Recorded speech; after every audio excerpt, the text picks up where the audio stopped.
Hola, ¿cómo están? Soy el profesor Juan Cristian Mendoza García. Yo dicto el curso de Biología y Anatomía y en esta oportunidad te quisiera mostrar una nueva clase. La clase que vamos a desarrollar el día de hoy va a ser vivo. Cuando hablamos nosotros de seres vivos, tenemos que considerar que los seres vivos es una porción de materia altamente compleja con capacidad de autoconservación. ¿Qué cosa quiere decir? Que una de las características principales del ser vivo es la reproducción. Todo ser vivo se reproduce. ¿Te recuerdas la clase anterior que hablamos de los virus? Los virus no eran considerados seres vivos. ¿Por qué? Porque carecen de reproducción. Los virus no se reproducen. Recuerda, los virus se replican. Si hablamos de reproducción, estamos hablando nosotros de seres vivos. Ahora lo que tú tienes que entender ahora que los seres vivos tienen ciertas características. Vamos a mencionar en la clase, en esta primera clase, dos primeras características: organización compleja y hablaremos un poco de reproducción. Las demás características ya lo estaremos hablando en una siguiente clase. Cuando nosotros hablamos de organización compleja, tenemos que considerar que el ser vivo puede tener tres niveles. En la clase vamos a describir dos niveles porque el otro nivel lo describiremos cuando ahora hacemos el curso o el tema de ecología. Vamos a hablar del primer nivel de organización de los seres vivos. Nivel subcelular, también conocido como nivel químico. Los seres vivos están formados por átomos, pero recuerda, de toda la tabla periódica no tenemos todos los átomos. Tenemos ciertos elementos químicos. Esos elementos químicos que encontramos en el ser vivo son los denominados bioelementos. Los bioelementos son los elementos químicos que encontramos en el ser vivo. Estos bioelementos se pueden clasificar de acuerdo a su abundancia, considerando los bioelementos primarios, los más abundantes, secundarios y los oligoelementos, que son los más escasos, también denominados elementos trazas. Los bioelementos primarios, tenemos que recordar, es el llamado CHON, de los cuales tenemos que recordar unos datos de examen. Del CHON, ¿cuál es el más abundante en el ser vivo? Es el oxígeno. Si me preguntan cuál de los cuatro es importante para la construcción de moléculas orgánicas, yo marco el carbono, porque el carbono me puede formar cadenas hidrocarbonadas, y recuerda que una molécula orgánica tiene una cadena hidrocarbonada principal. Significa que para la confección de moléculas orgánicas el carbono tiene una gran importancia. Siguiente pregunta. Si me preguntan cuál es el elemento químico más abundante del universo, yo marco hidrógeno. Si me preguntan cuál es el elemento químico más abundante de la atmósfera, yo marco nitrógeno. Para lo que es biología, nos importa saber cuál es el bioelemento primario más abundante, es el oxígeno. El conjunto de bioelementos me va a formar una biomolécula. De las biomoléculas nosotros lo podemos agrupar en dos: biomoléculas inorgánicas y biomoléculas orgánicas. Ya te había mencionado cuál es la diferencia entre una orgánica y una inorgánica en la cadena hidrocarbonada que posee. De las biomoléculas inorgánicas, ¿cuál es la más importante? La más importante y la más abundante es el agua. Casi el del 65 al 75% de tu peso es agua.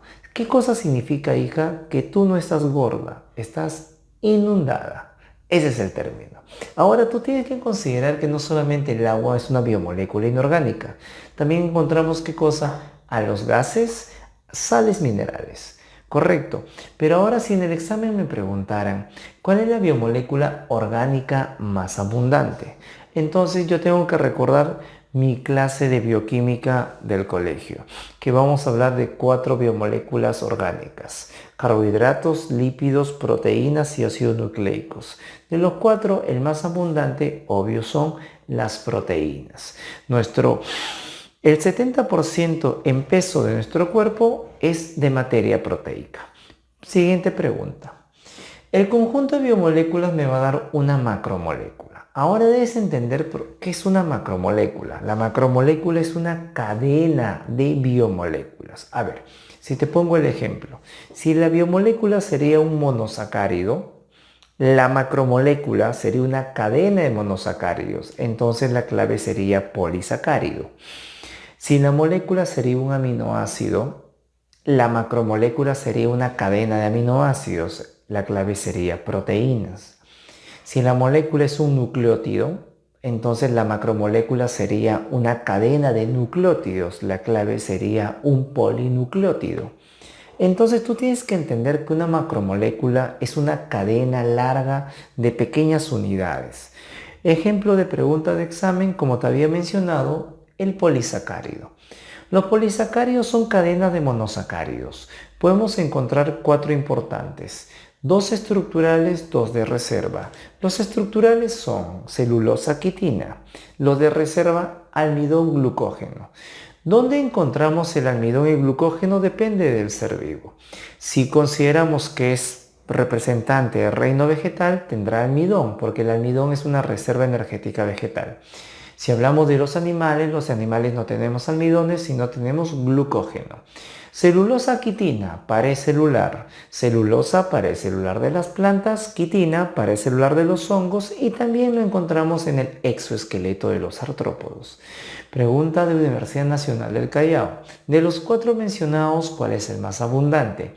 Obvio, la clave sería celulosa, porque la encontramos en la pared celular de plantas y algas y ellos abundan en el mundo. ¿Conforme? Siguiente.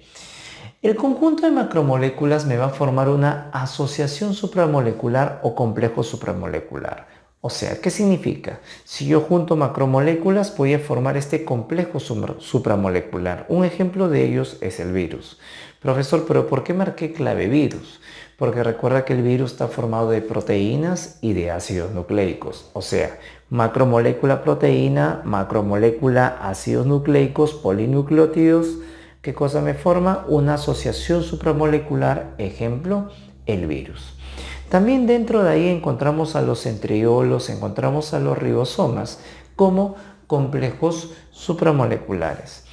Pero si hablamos de una estructura de mayor complejidad, un ejemplo, un organelo con membrana o organelos membranosos, seguiremos al siguiente nivel que se llama nivel organular. El nivel organular específicamente está en el libro de la PRE de la Universidad Nacional Mayor de San Marcos y que agrupa a todas las organelas membranosas que están dentro de la célula. Si yo juntara todos ellos, nivel subcelular, recién podría formar el primer nivel biológico, que sería el nivel celular. El nivel celular va a ser estudiado en la citología. Citología es la ciencia que estudia las células. Y cuando hablamos de células siempre vamos a colocarle en la parte final una palabrita denominada cito. Un ejemplo, por favor, encontramos eritrocito. El eritrocito, también conocido como glóbulo rojo o también conocido como hematigue. Este glóbulo rojo tiene un pigmento respiratorio llamado hemoglobina. La hemoglobina me permite el transporte de gases. Significa que el glóbulo rojo eritrocito se encarga del transporte de gases. ¿Conforme? También tenemos otra célula llamada condrocito. Fue pregunta de San Marcos. El condrocito es la célula del cartílago. Por eso cuando yo hablo de cartílago, hablo de la palabra condro. Un ejemplo clásico es en los peces, los llamados condricties. Ictiología, icties peces. Condrocartílago. ¿Qué será un condrictie? Será un pez cartilaginoso. ¿Qué significa? Que la mayor parte de su esqueleto es de cartílago. Uno de ellos encontramos al llamado tiburón. El tiburón es un pez cartilaginoso, por eso hoy en día de los antepasados del tiburón solamente encontramos el esqueleto. No, el cartílago no se puede fosilizar. Lo que se fosiliza es tejido óseo, tejido compacto, y por eso de los antepasados del tiburón hoy encontramos los dientes. Por eso hemos encontrado un superdiente de un tiburón prehistórico y por eso se ha hecho una película muy maravillosa que se llama El Megalodón. El Megalodón es el tiburón prehistórico. ¿No la has visto la película? Te invito a que lo veas para que puedas disfrutar de este ser prehistórico que sí existió en el mundo. Está comprobado porque se encontró su diente. Sigamos. Nivel tisular. Los tejidos son estudiados por una ciencia llamada histología. La histología es la ciencia que estudia los tejidos y los tejidos son cuatro principales: tejido epitelial, conectivo o conjuntivo, tejido muscular y tejido nervioso. Profesor, pero yo he escuchado del tejido óseo, tejido cartilaginoso, tejido sanguíneo, tejido adiposo. Sí, los mencionados son parte del tejido conectivo. El único tejido variante puede ser el tejido glandular, glándulas sudoríparas, glándulas, ¿qué cosas? Sebáceas. Toda glándula proviene del tejido epitelial. Significa que el tejido epitelial tiene una variante, tejido glandular, y los tejidos conectivos también tienen su variante, tejido óseo, tejido sanguíneo, tejido cartilaginoso y tejido adiposo.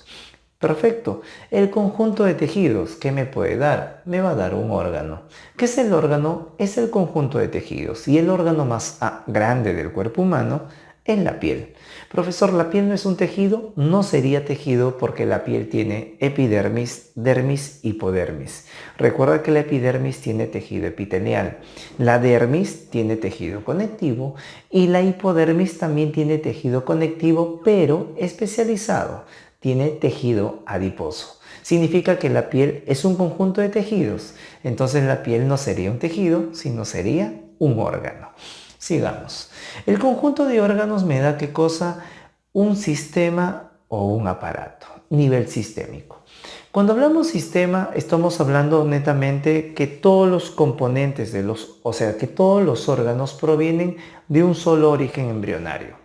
Cuando hablamos del término de aparato, estamos mencionando que posiblemente los órganos que me forman se puede decir, aparato, tiene diferentes orígenes embrionarios. A ver, te pongo un ejemplo recontra sencillo. Tú te recuerdas, ¿cómo se dice? Tejido, ¿cómo se dice? Disculpa, ¿aparato nervioso o se dice sistema nervioso? Tú te recordarás, se dice sistema nervioso, lógico, porque la estructura nerviosa proviene del ectodermo, que es una hoja embrionaria. ¿Cómo se dice? ¿Aparato reproductor o sistema reproductor? Se dice aparato reproductor porque la parte de nuestro aparato reproductor tiene diferentes orígenes embriológicos.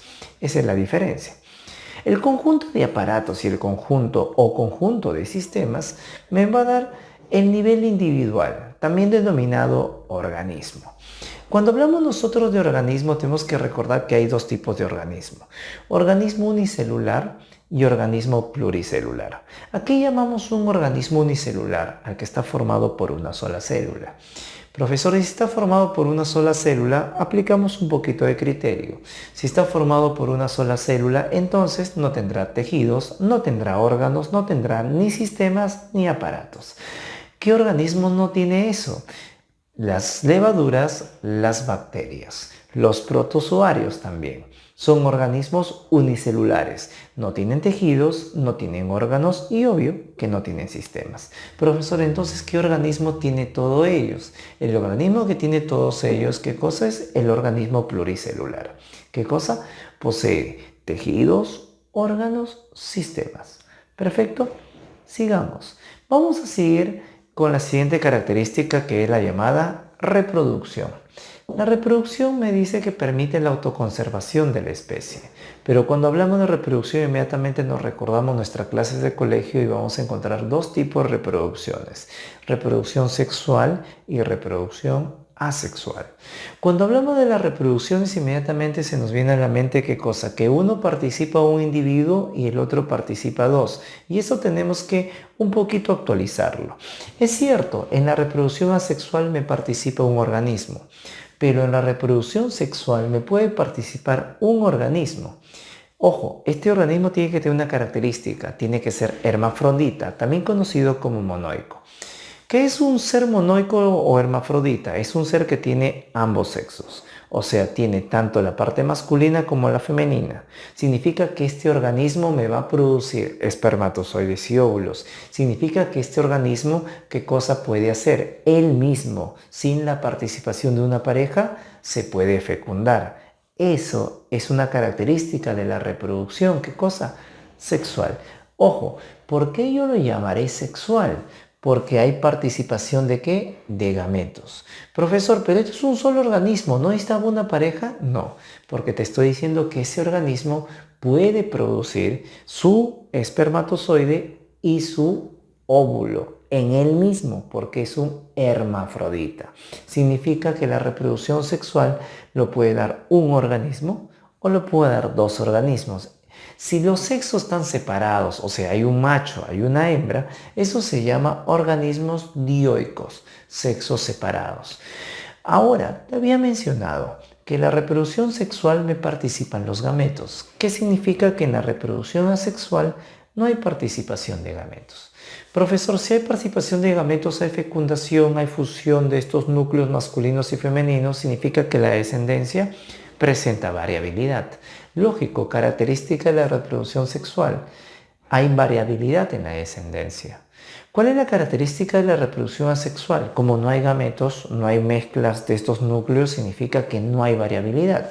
Significa que los descendientes son iguales a los progenitores y eso tiene un nombre en biología, se le llama clonación natural. Yo sé que tú has escuchado el término clonación casi al último, al año 2000 aproximadamente, pero la clonación ya se daba en el reino biológico. ¿Quién hacía clonación de tipo natural? Eran los individuos de reproducción asexual. Por eso a continuación vamos a mencionar algunos ejemplos de la reproducción asexual en ciertos organismos vivos. Conforme, vamos a comenzar con el primero. Tipo de reproducción asexual. Comenzamos con la fisión binaria, también conocida como bipartición. ¿Qué significa? Que el organismo se va a partir en dos. Entiende, no estoy hablando de fusión. Fusión es unión de dos cuerpos. Estamos hablando de fisión, separación, bipartición. Si la fisión binaria es a lo largo de todo el eje longitudinal, se llama fisión binaria longitudinal. Si es a lo largo del otro eje, se va a llamar fisión binaria transversal. Vamos a mencionar primero ella. Fisión binaria transversal, bacterias y paramecium. Las bacterias reino monera, paramecium reino protista, es un protozoario. Longitudinal, o sea, a lo largo de todo el eje, Leulena. Leulena es una alga microscópica, unicelular. Ojo, ¿qué fisión binaria hace? Longitudinal.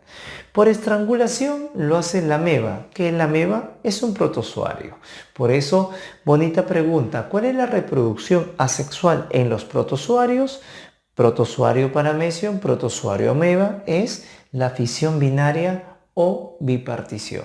Preguntaron en el examen, ¿todos los protozoarios hacen fisión binaria? No, porque hay un grupo de protozoarios que hacen la llamada esporulación o fisión múltiple. La esporulación o fisión múltiple es la producción de esporas. ¿Conforme? Pero hay un protozoario que produce esporas. Estos protozoarios que producen esporas son los protozoarios esporozoarios. Y te presento uno de ellos que se llama el plasmodio. El plasmodio es un protozoario que produce esporas. Ojo, entiende, es un parásito. Sí, es un parásito. Este parásito ingresa al cuerpo por la picadura de un mosquito del género Anopheles. Este mosquito del género Anopheles, al picarte, te contagia de este parásito y desarrolla en tu cuerpo una enfermedad llamada paludismo malaria, que una de las características clínicas es tener fiebre muy alta y, ojo, también puede ser mortal. Nuestros incas sufrían esto. Lógico, recuerda que la selva peruana era una selva con harta cantidad de mosquitos y sufrían los incas picadura de mosquitos y se contagiaban de esta enfermedad. Por eso cuando un inca enfermo, no pienses que el inca enfermo se iba a Inca Pharma a curarse. No es así. El inca enfermo se iba ¿a dónde? A un chamán, un curandero. Este que domina muchos brebajes, muchas hierbas. Y desde hace tiempo se utiliza un árbol medicinal peruano que se llama el árbol de la quina. Del árbol de la quina, de la corteza de la quina, sacamos un alcaloide que es la llamada quinina. Y esa quinina es utilizada como un antiparasitario para la cura del paludismo o malaria. Recuerda que la hidroxicloroquina, sí, es un derivado de esta quinina, es utilizado o se está utilizando como tratamiento para el coronavirus. Entiende, no es que mate el virus. Lo que pasa es que este medicamento ayuda y mejora la sintomatología del paciente según algunos casos clínicos. La OMS ya sacó un comunicado donde el cual no recomienda el uso de este medicamento. Esperamos que nuestra sociedad científica se pronuncie y siga con nuevas investigaciones para sobre todo ayudar a estos pacientes que se lo merecen. Continuamos. Recuerda que cuando hablamos de esporulación es formación de esporas. Profesor, entonces las bacterias ¿reproducen por esporas? No, las bacterias no se reproducen por esporas. Profe, ¿hay esporas bacterianas? Sí, pero las esporas bacterianas son estructuras de supervivencia.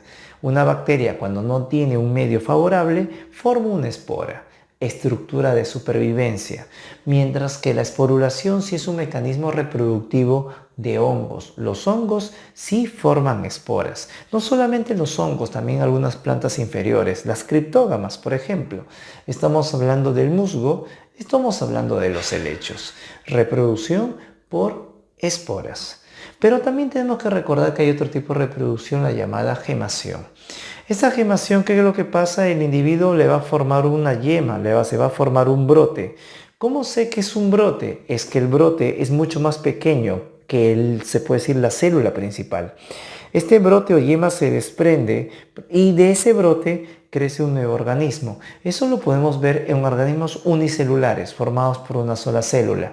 ¿Te recuerdas? Te lo había mencionado. ¿Quién es? La levadura. Pregunta de la vida real. ¿Qué es la levadura? La levadura es un hongo unicelular, utilizado en la fermentación, escucha, alcohólica. La fermentación alcohólica, profesor, sí, gracias a la levadura se confeccionamos las bebidas alcohólicas. También, gracias a la levadura, hacemos, ¿qué cosa? Fermentar la masa para la confección de muchas cosas en la panadería y confección de muchos platillos ricos que muchas veces tal vez has comido en casa, como el picarón, la cachanguita, etc. Ojo, entonces la levadura, ¿cómo se reproduce? Por gemación, a través de brotes o yemas. Pero la levadura es unicelular. Vamos a hablar de organismos pluricelulares. Un organismo pluricelular que hace gemación en la llamada hidra. Profesor, no conozco a la hidra, pero sí conoces a sus hermanos. La medusa, la anémona de mar, que lo has visto en la película Buscando a Nemo. La anémona de mar es el lugar donde vive este pez payaso. Un hermano de ellos es la llamada hidra. Sí, la hidra es un celenterio, es también conocido nidario. Esta hidra hace gemación. Profesor, pregunta de examen. Reproducción por gemación pluricelular, hidra. Si me mencionan unicelular, levadura. La última reproducción asexual que vamos a ver es la llamada de fragmentación, también conocido como escisión transversal. ¿Quién no ha visto esto? Que se agarra una estrella de mar, se corta un bracito y de ese bracito vuelve a salir otra estrella de mar. Y no pienses que la estrella de mar se queda mocha. De ese bracito cortado le vuelve a salir un nuevo tentáculo. Ahí estamos observando dos cosas. Primero, si de un pequeño trozo de un animal se forma un nuevo ser vivo, estamos hablando de fragmentación propiamente dicha. Pero si estoy hablando que el animal pierde una porción de su órgano, pierde una porción de su extremidad, pierde una porción de su cuerpo y después se regenera, estamos hablando de la regeneración reparativa. En ambos procesos me participa un tejido multidiferenciado llamado blastema. Gracias al blastema se puede reconstruir el órgano perdido o de este pedazo de extremidad de este organismo se puede formar un nuevo organismo. Estamos hablando entonces de ejemplos como la estrella de mar, la planaria, la lombriz de tierra. Fue pregunta de examen. El cangrejo, ¿qué hace? ¿Fragmentación o regeneración reparativa? Practica, agarra un cangrejito, sácale una tenaza. Adivina qué pasa. ¿De la tenaza se forma otro ser vivo? No, es imposible. No hacen fragmentación. Pero el cangrejito sí hace ¿qué? Regeneración reparativa. Ese bracito se puede formar de nuevo. Por eso, un ejemplo de regeneración reparativa, los crustáceos, como el cangrejo, también otro ejemplo, el camarón de río. Perfecto. Esta ha sido la primera clase de Ser Vivo. Vamos a grabar una segunda clase para complementar los demás datos que viene de este tema. Soy el profesor Juan Mendoza. Nos estamos viendo en una siguiente clase. Gracias.